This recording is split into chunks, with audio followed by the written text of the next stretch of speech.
नाम से है, यही है ना? 707।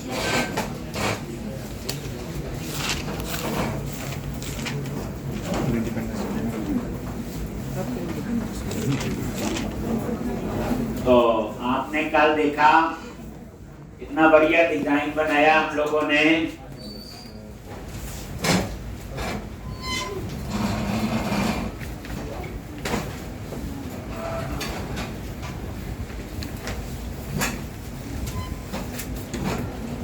ये सब कुछ बच्चे प्रोजेक्ट के लिए है। अभी प्रोजेक्ट की कुछ चीजें तो ऐड होंगी। तो ये बेसिक सिंटैक्स एक बार रन करते हैं। कहाँ पे थे हम लोग कल?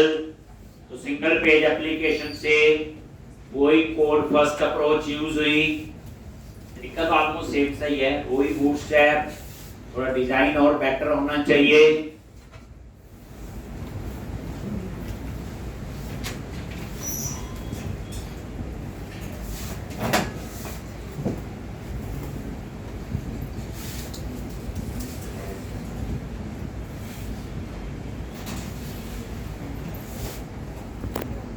ये लगी बुकलेट,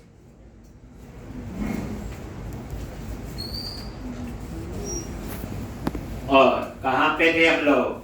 न्यू बुक। और ये अक्षर याद आ गया? तो ये टाइटल, डिस्क्रिप्शन, ऑथर, ISBN और प्राइस। ये सेव का बटन है और ये बैक टू लिस्ट। तो सबसे पहले जैसे सेव पे क्लिक करेंगे तो उसे अब उसने एरर दे दी, क्योंकि इसके ऊपर अभी वैलिडेशन अप्लाई नहीं। वहां तो कर दी है हमने, मॉडल में कर दी है ना, मॉडल में लिखा हुआ रिक्वायर्ड। ये देखो ठीक, तो वो मैसेज नहीं आ रही। तो उसके लिए क्या करोगे बोलो? पेजेस पे गए और यहां पे बुक लिस्ट अक्षर। तो अब आपको लास्ट में याद है, उसमें भी लिखते थे क्या? बोलो, रेंडर सेक्शन और उस सेक्शन का नेम, स्क्रिप्ट।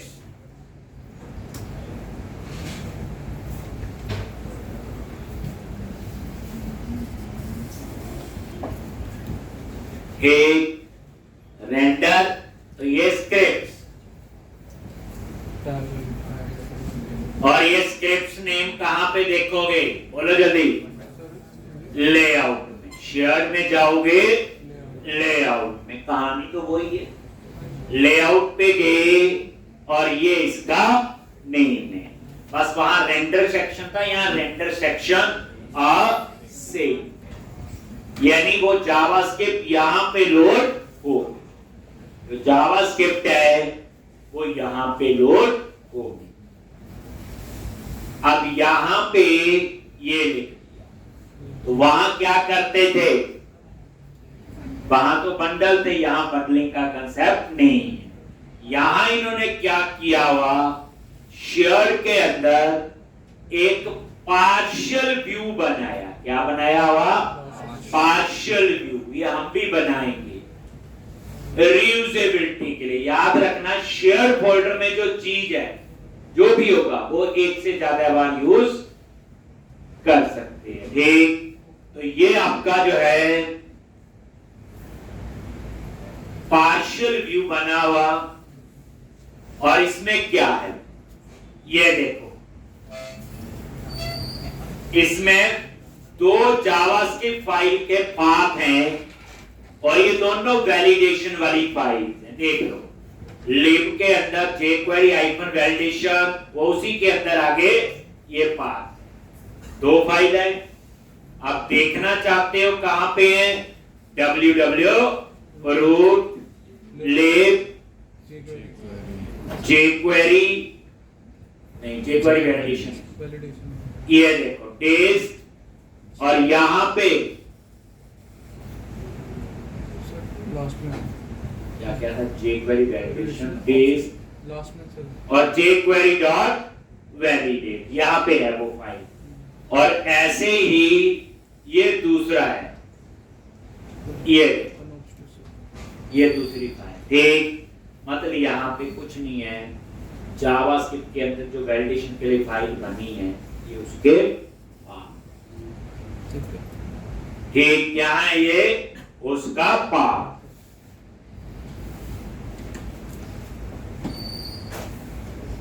तो यहां पे तो अब आपको क्या करना है, यहां पे इस पार्शियल व्यू को कॉल करना है। पार्शियल व्यू क्या है? डिजाइन की रीयूजेबिलिटी। एक बार पार्शियल व्यू बना लिया, कहां बना है? शेयर के अंदर, और इसका जो नेम है ये आप लोग लोगे, और कैसे कॉल करोगे यहां पे देखना, पार्शियल नेम, और यहां पे पार्शियल व्यू का name.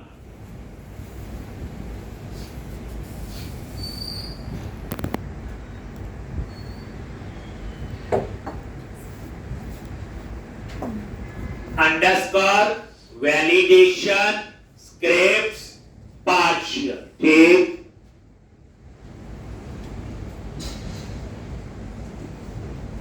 Underscore validation scripts partial, ठीक,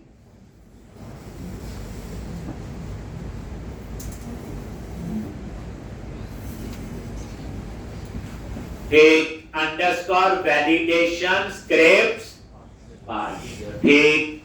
ये पार्शियल व्यू का नेम है, यहां पे है ये शेयर, और इसके अंदर क्या है? जावास्क्रिप्ट की फाइल्स के पाथ, और ये जावास्क्रिप्ट की जो स्टैटिक फाइल है वो मैंने बताया कहां होगी? www रूट के अंदर, ठीक। अब आपके वैलिडेशन के मैसेज आने शुरू हो जाए, जैसे उसमें भी ऐसे ही होता था, बस वहां बंडलिंग का कंसेप्ट था, यहां बंडल का कंसेप्ट नहीं। तो ये अंडरस्कोर स्क्रिप्ट्स पार्शियल कैसे कॉल किया?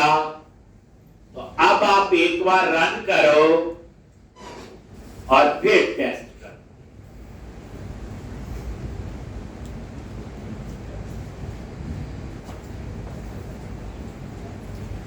बुक लिस्ट और न्यू बुक आ गया, और जैसे आपने इस पे क्लिक किया, लो अब ये सर्वर पे नहीं जा रहा है, मैसेज आने शुरू हो। तो अब हम लिखना चाहेंगे सेव अपडेट का कोड, ठीक। तो उसके लिए क्या करोगे? आप सर्ट के ही कोड में जाओ, यहां तो एमपीसी तो है नहीं, तो ये जो अपसर्ट है F7 प्रेस किया,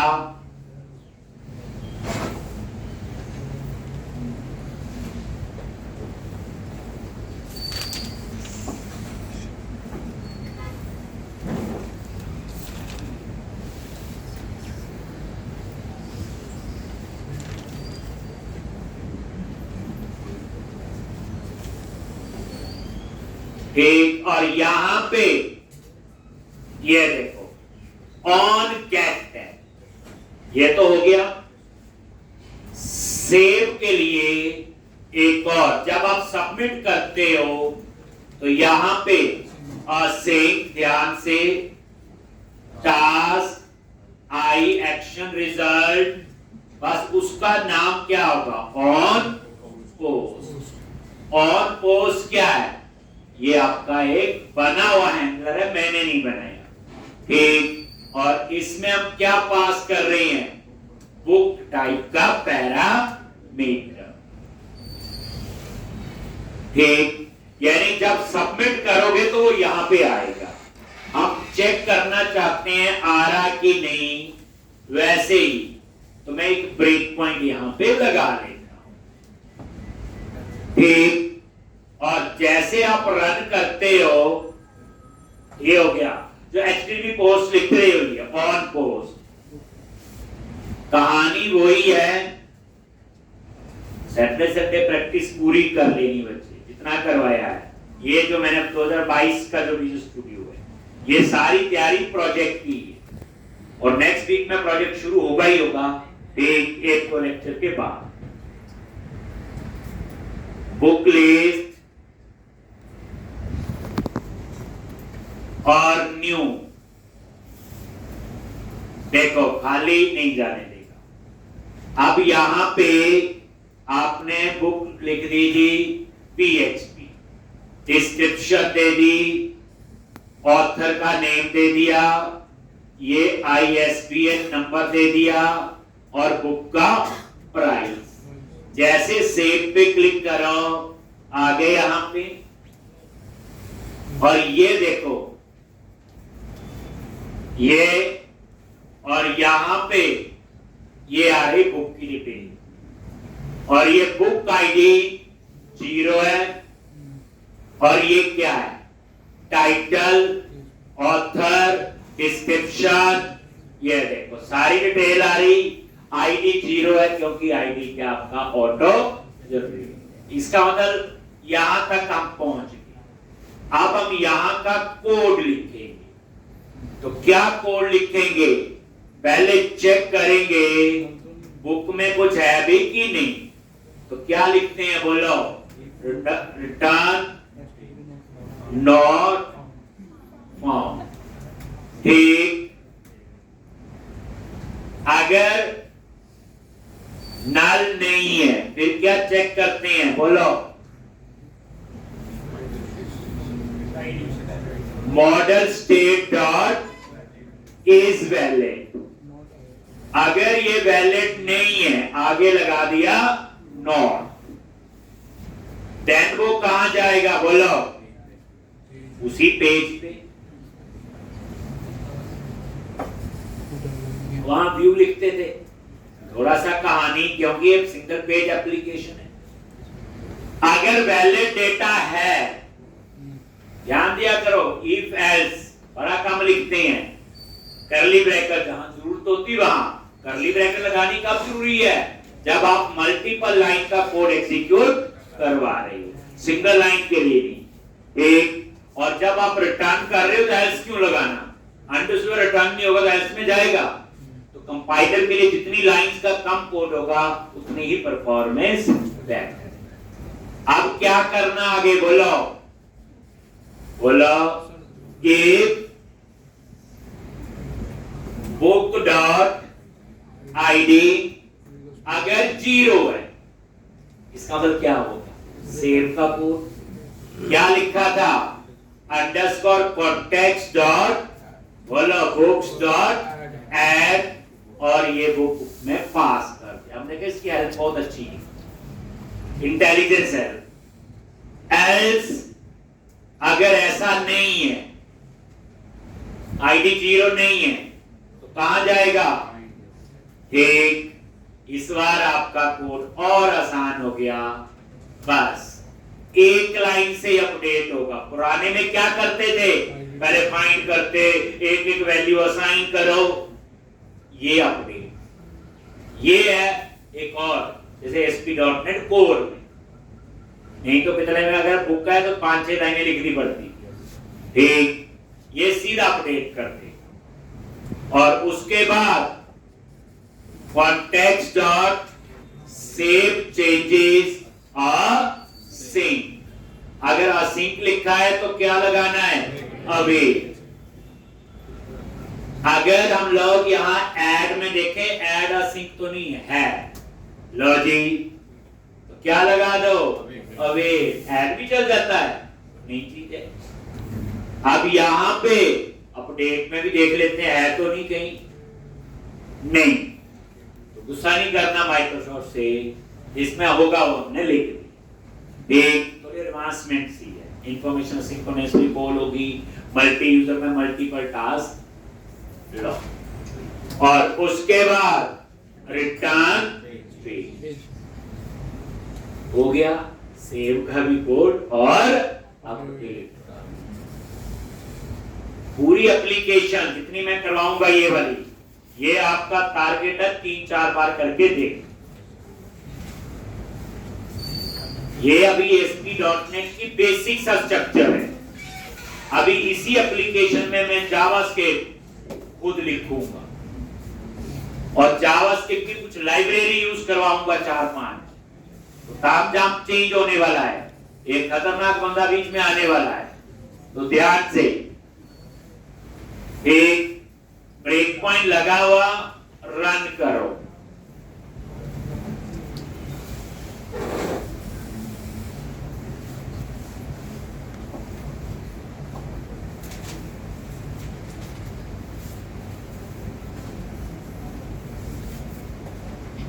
ठीक, अब यहां पे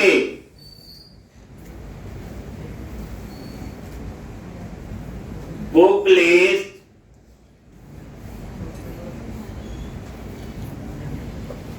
न्यू बुक,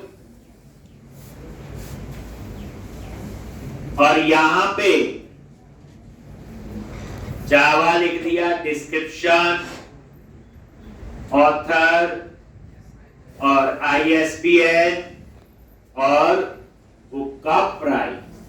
सेव पे क्लिक किया, ब्रेक पॉइंट लगा हुआ, आ गया। यहाँ पे डिटेल ठीक आ रही, F10 नल तो नहीं है, आईडी इस समय 0 है।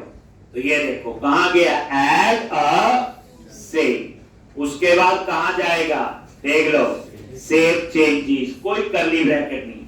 यहां एल्स की डिमांड थी क्योंकि ऊपर डन नहीं लिखा, सेव चेंजेस, और उसके बाद पेज, वापस वो उसी पेज पे जाए।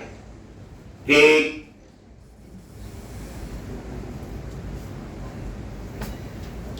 Object reference not set. तो ये हमें क्या होगा, तो हुआ क्या, कहां पे थे कोड, वापस यहां पे पेज पे गए।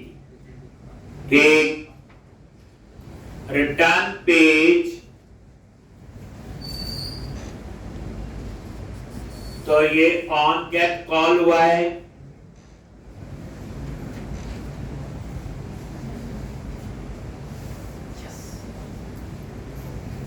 तो एक बार फिर रन करके देखते हैं कहां एरर दे रहा है।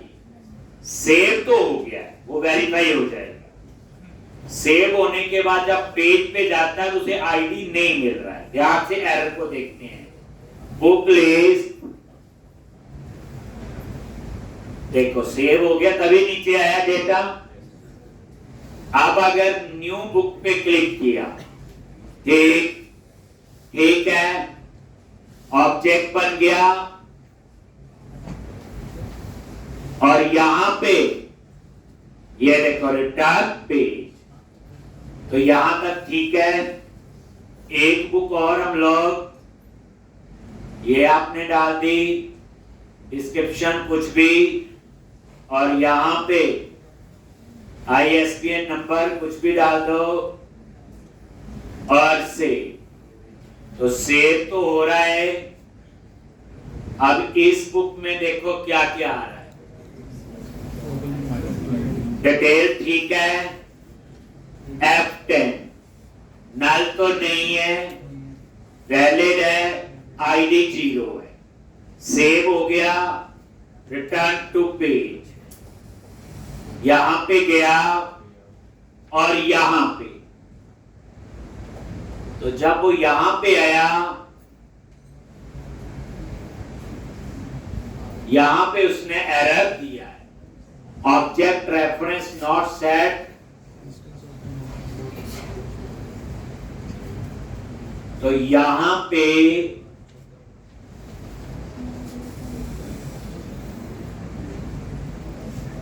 अच्छा नहीं, यहां पे हम क्या करेंगे, रिटर्न पेज, इसी पेज पे क्यों जाना, यहां लिखो रिटर्न रीडायरेक्ट टू एक्शन, नहीं रीडायरेक्ट टू पेज। ठीक, और यहां पे किस पेज पे, यहां पे नेम ऑफ कौन सा है, इंडेक्स, उसमें भी ऐसे करते थे, पर redirect to action.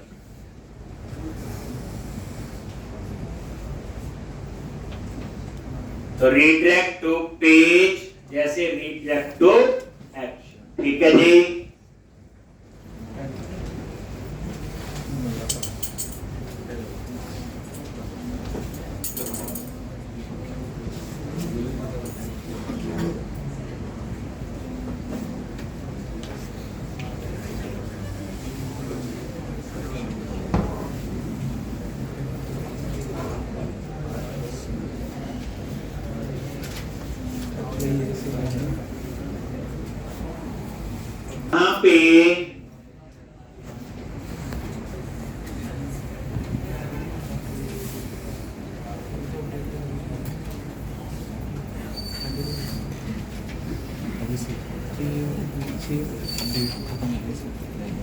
Book list, और ये देखो न्यू बुक, तो ये तो चल ही रहा था, और यहां पे ASP.NET, और यहां पे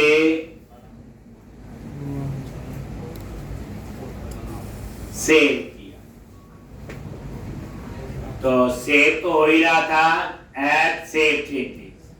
अब उसके बाद कहां जाएगा, इंडेक्स पे कंटिन्यू कर दो, कंटिन्यू, ये ठीक हो गया जी। तो ये था आपका किसका कोड, सेव।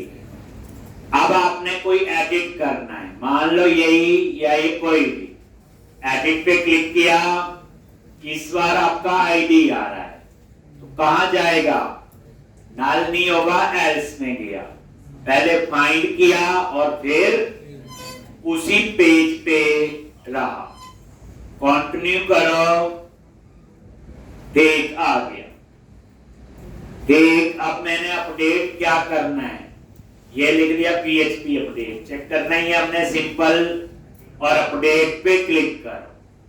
जैसे अपडेट पे क्लिक किया तो यहां पे नजर मारो क्या आ रहा है, आईडी मिल गया। अपडेट में तो आईडी चाहिए, बाकी डिटेल ठीक है, PHP अपडेट, F10 नल भी नहीं है, वैलिड है, यस, आईडी 0 नहीं है, एल्स में गया, और ये एक लाइन से क्या करेगा, उसको अपडेट, और उसके बाद लॉन्च, PHP अपडेट, और ये कोड आपका हो लॉन्च। तो ये था आपका, बस थोड़ा सा चीजों का ध्यान रखना है, बाकी मीनिंग तो पता। अब बच गया डिलीट, कौन सा कोड है, डिलीट। तो एक बार हम डिलीट को भी समझेंगे, सारा क्लोज किया ध्यान से। अब ये फायदा होता, पहले चीज पढ़ी है तो सिर्फ सिंटैक्स का ध्यान रखना पड़ रहा है, कंसेप्ट तो वही है आपका। ये देखो बुक लिस्ट,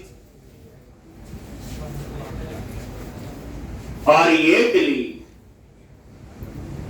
तो पहली बात डिलीट का ये बटन कहां लगा हुआ है, इंडेक्स पे। अब यहां पे हम सीखेंगे कस्टम हैंडलर कैसे यूज करना है। जैसे दो तो बने हुए थे, ऑन गेट और ऑन होस्ट, दो तो बने हुए, तो देखा होगा आपने, यूज भी होगी, लेकिन डिलीट का तो नहीं बना हुआ। तो हम मर्जी का भी हैंडलर बना सकते हैं, ऑन गेट ऑन पोस्ट के अलावा। कैसे, पेजेस पे गए, बुक लिस्ट और इंडेक्स, और यहां पे ध्यान से देखोगे आपने, ये तो आ रही थी डिटेल, ये पहले एडिट वाले बटन को समझो। जैसे एडिट पे क्लिक किया तो कहां गया, अपसेट पे, और ये आईडी पैरामीटर है, ये याद रखना। यहां कैसे पैरामीटर पास होता है, टैग हेल्पर से। तो अपसेट को ये आईडी, और ये कहां से आएगा, टेबल से। ये तो चल गया हमारा। अब आ जाओ आप किस पे, डिलीट पे। तो इनपुट टाइप सबमिट तो हमने लिख दिया, वैल्यू डिलीट डेंजर जो भी था, लेकिन किसको डिलीट करना, आईडी चाहिए। और इसका कोड कहां लिखना, तो ये थोड़ी सी, तो इसमें हम सीखेंगे कस्टम हैंडलर कैसे यूज करना है। कौन सा हैंडलर यूज कैसे करना है, कस्टम।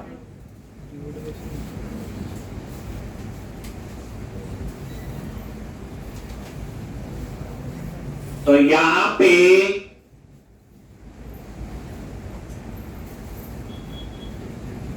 ये सारा सेम मैसेज से जो भी आ रहे थे, ये ठीक है। अब यहां पे पैरामीटर पास होगा, किसको डिलीट करना है, तो ASP route -id,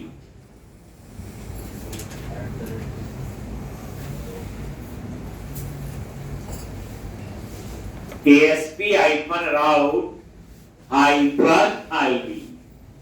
क्या ID आएगा?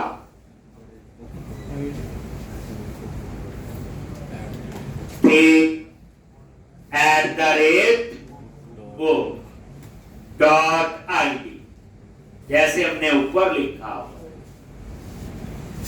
एक तो ये चीज आपने ऐड, पैरामीटर कैसे ASP हाइफन राउट, ये तो कीवर्ड है, that is your tag helper, और hyphen ID Yes.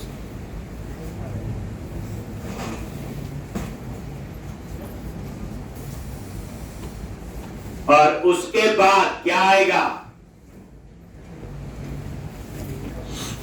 Name value to एक उसके बाद तो यहां पे आपको बनाना है कस्टम हैंडलर। तो यहां पे पेज हैंडलर होता है ASP हाइफन पेज हैंडलर, और उसका नेम मैंने दे दिया डिलीट। इसका मतलब ये है कि मैं एक नया हैंडलर बनाऊंगा जिसका नाम रखूंगा डिलीट, ना ऑन गेट और ना ही ऑन पोस्ट। तो याद रखना, दो तो बने हुए थे, लेकिन मर्जी का चाहिए तो मर्जी का हैंडलर ऐसे ASP पेज हैंडलर, और उसका नाम दे दिया डिलीट। उसका नेम क्या दिया?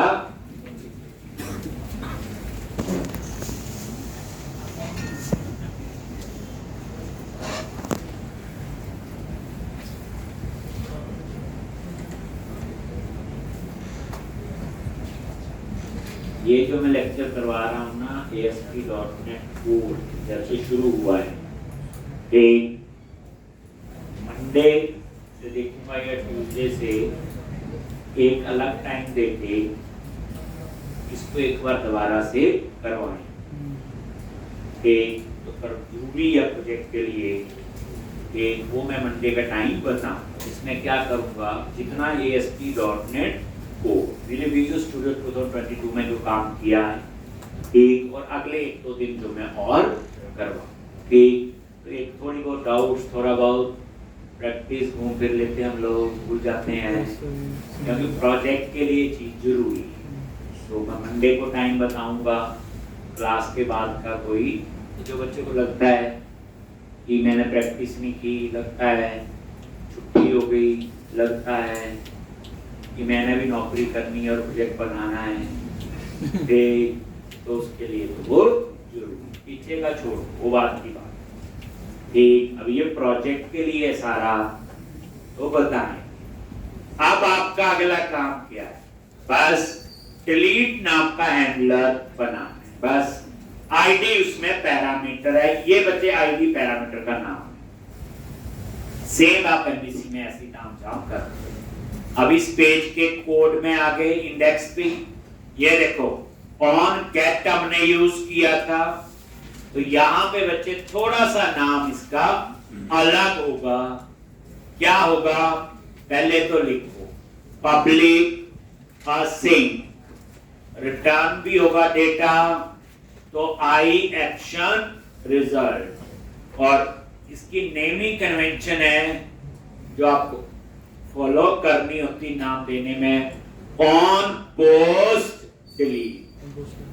क्या नाम रखोगे? ऑन पोस्ट, ये तो कीवर्ड है, और डिलीट मेरा मर्जी का नाम है, करेगा तो submit he, that's why on post, और साथ में क्या लगा दिया? डिलीट। ये डिलीट क्या है? जो हैंडलर मैंने यहां पे दिया था। अगर इसका नाम डिलीट ट्रैक रख देते तो वहां लिखते ऑन पोस्ट डिलीट ट्रैक, और यहां पे एक पैरामीटर ID। तो अब डिलीट की कहानी तो पता ही है, पहले फाइंड करेंगे और फिर हम उसको क्या करेंगे? डिलीट। पहले फाइंड करेंगे और फिर हम लोग उसको डिलीट करेंगे। कैसे? were booked in DB। और यहां पे फाइंड के लिए हमने क्या लिखना है, डॉट फाइंड अ सिंक और आईडी पास कर। और सिंक लगा तो अवेट लगा दिया। बुक इन डीबी नल, और अगर ये नल है तो क्या करेगा,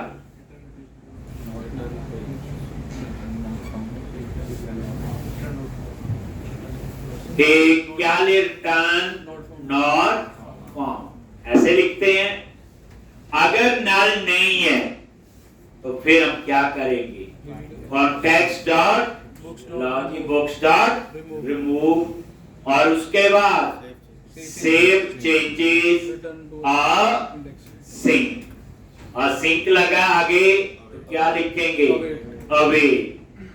तो चेक कर लो कहीं रिमूव और सिंक तो नहीं है, नहीं है, तो ऐसे ही। और उसके बाद कहां जाएंगे, रिटर्न रिडायरेक्ट टू पेज, और यहां पे नेम ऑफ इंडेक्स लॉस, और एंड विद सेमी कॉलर, और ये हो गया आपका किसका कोड, डिलीट। अब आसान लग रहा होगा, प्रैक्टिस करोगे। अभी बच्चे मैंने तो असाइनमेंट दी नहीं, अभी तक मुझे नहीं पता किसको आसान लग रहा है। असाइनमेंट भी मिलनी है, जैसे प्रोजेक्ट शुरू होगा उससे फिर आपको भी थोड़ा पता चले। अब आप लोग डिलीट का रन करके देख लो, और ये इस एप्लीकेशन का फर्स्ट पार्ट क्या था, ये फर्स्ट पार्ट कि कैसे हम विदाउट MVC ASP.NET Core में प्रोजेक्ट बना सकते हैं। That is called single page application. How to work with Razor pages. बाकी कहानी आपको सारी पता चल गई। एक अवसर वही था, सब कुछ वही था, थोड़ा सा सिंटैक्स देख लेना बस। क्लिक किया, अब डिलीट, जैसे ये डिलीट करना है क्लिक किया, नहीं हो, ठीक है। देखो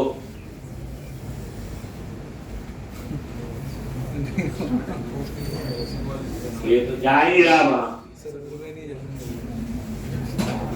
एक मतलब कहने का वो यहाँ पे आ ही नहीं, ठीक। तो हमने यहाँ पे नहीं आने का, ये हमने लिखा हुआ, और ये हमने एक फॉर्म टैग लगाया हुआ ना कहीं पे, ये देखो, ये किसने लिखा, पोस्ट, ठीक, जिस वजह से वो वहां पे नहीं पहुंच।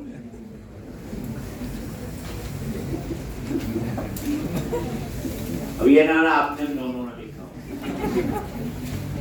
समझाया था कल कैट कोर्स।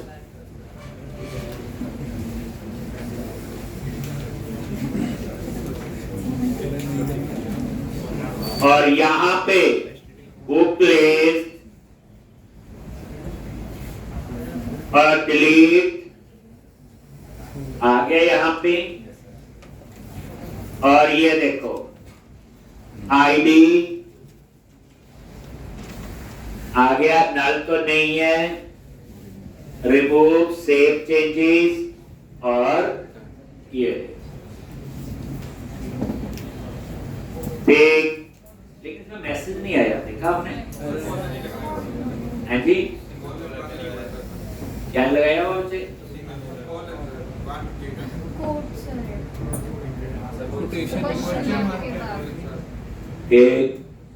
तब ये मैसेज ठीक, अदरवाइज तो ये आप लोग देख सकते हो। अब इस एप्लीकेशन को हम लोग दोबारा से करेंगे और उसकी कहानी थोड़ी अलग होगी। पहले बताएं अब आप लोग ये देखो, डिलीट मैसेज आ गया, ओके, और यहां पे F10 पता ही है, और ये सेव हो रहा है ये। तो अब हम लोग क्या चाहते हैं, ध्यान से, तो ये काम तो सारा हो गया। ये इस एप्लीकेशन का एक वर्जन ये, पहले ये समझाना चाहिए, क्योंकि कोड सिंटैक्स कुछ ऐसे ही यूज होने वाले। अब आपका नेक्स्ट स्टेप क्या होगा,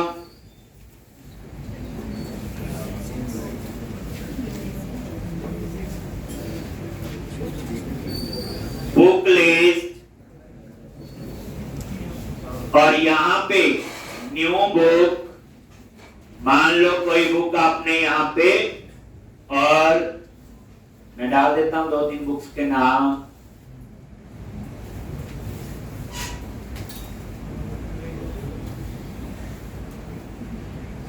और से हो गए। ऐसे आप जितने मर्जी रिकॉर्ड यहां पे सेव कर सकते हो।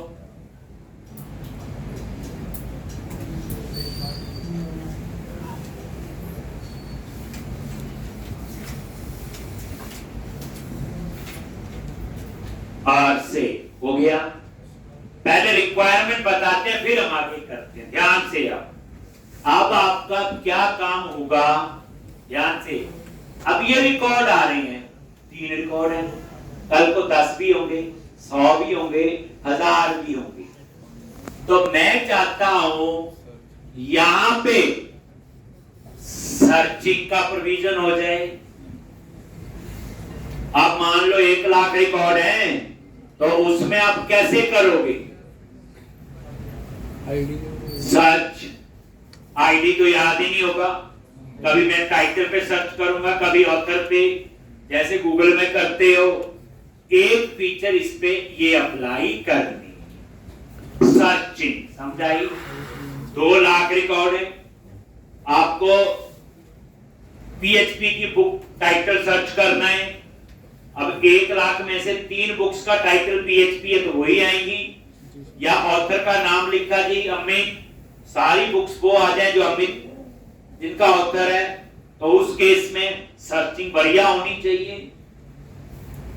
अब वो जो सर्चिंग है, एक तरीका होता है डाटाबेस की क्वेरी लिखो, तो बार बार डाटाबेस में जाओगे तो स्लो होगा। हम वो काम करना चाहेंगे क्लाइंट साइड, क्योंकि डाटा क्लाइंट की मशीन पे आ चुका है। वाई शुड, क्यों बार बार सर्वर पे जाएं, तो उसके लिए जावास्क्रिप्ट की कहानी आएगी। दूसरी बात, अब मान लो 1 लाख रिकॉर्ड हैं, बुक्स मेरे पास, और डिस्प्ले स्क्रीन पे 5 ही करनी है, और 5 से ज्यादा हैं तो नीचे आ जाए प्रीवियस, नेक्स्ट, या पेज नंबर 1 2 3 4 5, जैसे गूगल में होता है। जब आप सर्च करते हो, एक ज्यादा डाटा आ जाए तो नीचे क्या आता है, 1 2 3 प्रीवियस, नेक्स्ट। बिल्कुल सेम अब आपको भी वही करना है। अब पहले समझो चीज, ये सारी इसकी बात हो रही है अभी। दूसरी बात, मैंने सॉर्टिंग करनी है। मैं देखना चाहता हूं सबसे महंगी बुक कौन सी है, सबसे ऊपर आए, तो मैं जैसे प्राइस पे क्लिक करूं, एक बार वो उसे सॉर्ट करे असेंडिंग ऑर्डर में। असेंडिंग में क्या होता है, सस्ती सबसे ऊपर, फिर नीचे ऐसे। दोबारा क्लिक करे तो डिसेंडिंग में सबसे महंगी ऊपर आए बुक्स, उससे सस्ती ऐसे। That is called sorting. ऐसे ही ऑथर पे क्लिक करे एक बार असेंडिंग ऑर्डर में, पहले ए वाले आएंगे, फिर भी ए टू जेड। दोबारा क्लिक करे रिवर्स, जेड टू ए। ऐसे ही टाइटल पे क्लिक करे तो पहले असेंडिंग ऑर्डर में, दोबारा क्लिक करे टाइटल का जो फर्स्ट लेटर, उसी हिसाब से सॉर्टिंग होगी। अब ये सारा ताम झाम इस पे अप्लाई कर। एक तो ये काम हो गया। इसके लिए मैं जावास्क्रिप्ट की कुछ लाइब्रेरी यूज करवाऊंगा। उसके बाद यहां न्यू बुक आ रहा है, इसके आगे प्लस आ जाए, चाहे न्यू बुक लिखना हटा दो, प्लस का मतलब ऐड ही होता है। उसके बाद एडिट नहीं चाहिए, इसमें एक इमेज आ जाए, जैसे कोई पर्सन लिख रहा है, लिखने मतलब एडिट हो रहा है। उसके बाद डिलीट में रिसाइकिल बिन का आ जाए, ठीक। और जैसे डिलीट पे क्लिक करें, ये नहीं गंदा सा मैसेज आना चाहिए, इसमें प्रॉपर एक मैसेज आए, एक जिसमें फोटो आए, इमेज आए, कोई रोता हुआ मत करो डिलीट, ऐसे कुछ भी। और जब डिलीट हो जाए उसके बाद फिर मैसेज आए, ये डिलीट जो हो चुका जाएगा सक्सेसफुल, ठीक। तो इसमें बच्चे काफी कुछ काम जहां होने वाला है, पहले आपका इसको समझाना जरूरी। अगर आपको ये समझाया तो वो है। तो अब हम इस एप्लीकेशन का दूसरा वर्जन करने जा रहे हैं। नया प्रोजेक्ट नहीं बनाऊंगा, मैं क्या करूंगा, समझा गया ना? सॉर्टिंग, फिल्ट्रेशन, सर्चिंग, बढ़िया मैसेजिंग, सारा कुछ प्रोजेक्ट में चाहिए होगा, ठीक। तो अब आपका जो है, बड़े ध्यान से अब आओ पेजेस पे, बुक लिस्ट और इंडेक्स। आगे यहां पे मैंने क्या किया, सबसे पहले ये देखो, यहां पे आगे और यहां पे H2 हेडिंग दे दिया और इसमें मैंने और लिख दिया, क्लास कोई भी, टैक्स आइकन, डेंजर, समझे हुए? और मतलब इसका ही ये देखो,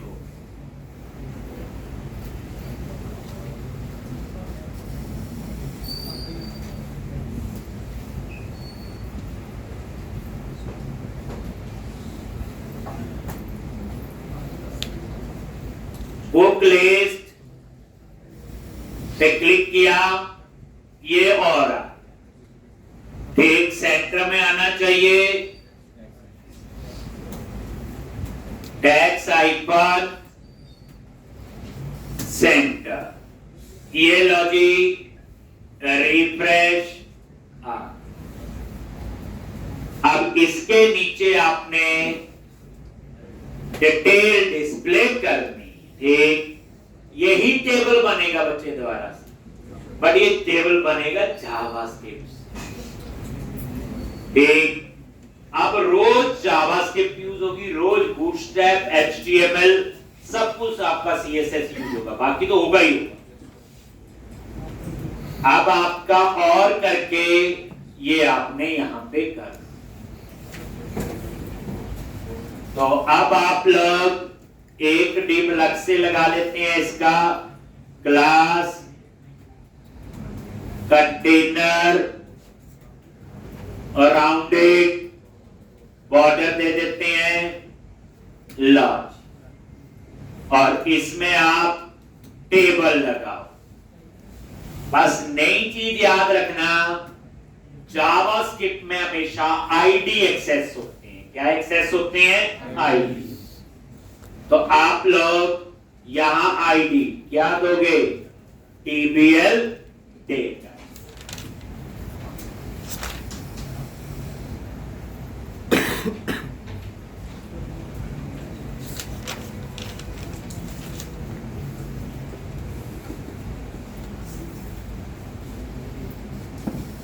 TBL डेटा,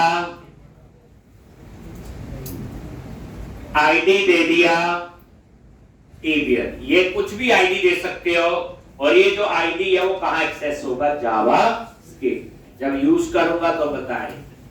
बाकी आप टेबल और यहां पे टेबल हाइपर स्ट्राइप जैसे लिखते हो, टेबल हाइपर बॉर्डर्ड, वो तो वही कहानी है।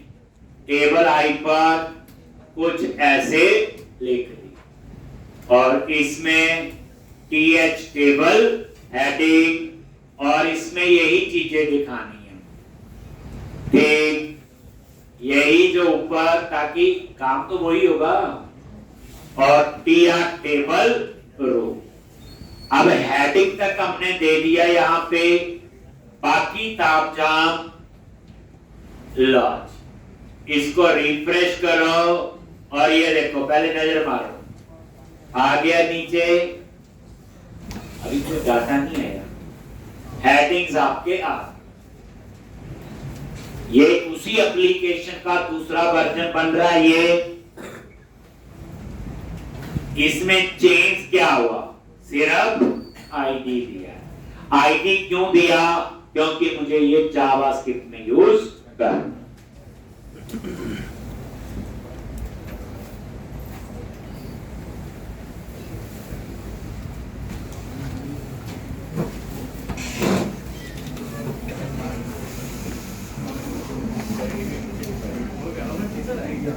तो ये तो आपका हो गया। तो इसी तरह से अब हम लोग आगे क्या करेंगे,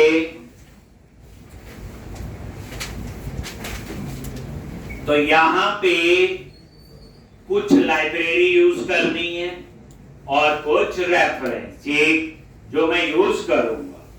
अब वो क्या क्या रेफरेंस होंगे, एक में यूज करूंगा ऑटोमेशन, एक में यूज करूंगा डाटा टेबल, एक में यूज करूंगा टोस्टर, एक में यूज करूंगा स्वीट अलर्ट।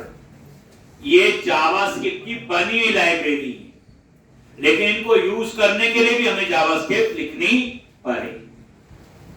एक ये थर्ड पार्टी लाइब्रेरी है, मैंने नहीं बनाई, ये जावास्क्रिप्ट के अंदर बनी। तो आपके पास ये लाइब्रेरी होनी चाहिए। तो आप क्या करोगे, कौन कौन सी लाइब्रेरी है वो देख लोगे, मैं नाम लिखवा रहा हूं आपको, ठीक, ये पहले लिख लेने आपने, लिखने मतलब ये आपने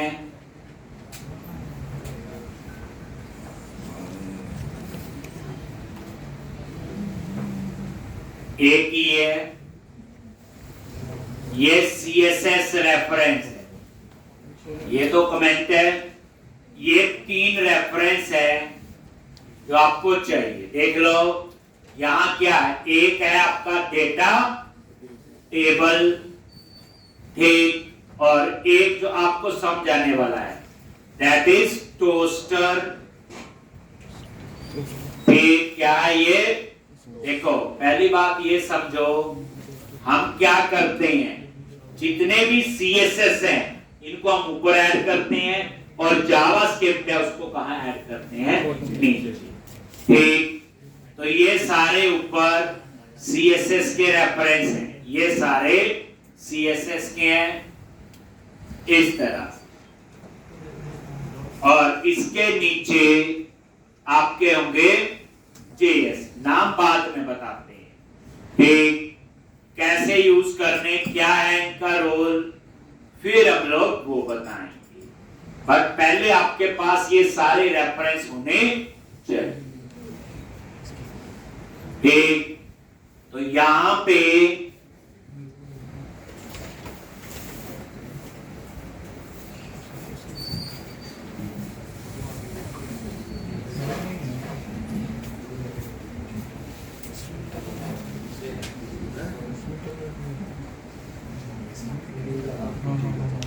ठीक, और ये आपके JS फाइल है, क्या ये JS एक्सटेंशन है ना, देखो सबकी, तो ये JS है और ये सारी JS नीचे है। तो पहला काम क्या, तो कुछ नहीं घबराओगे, ये आज क्लास के बाद लैब में एक सर होते हैं, क्या नाम है उनका, ठीक।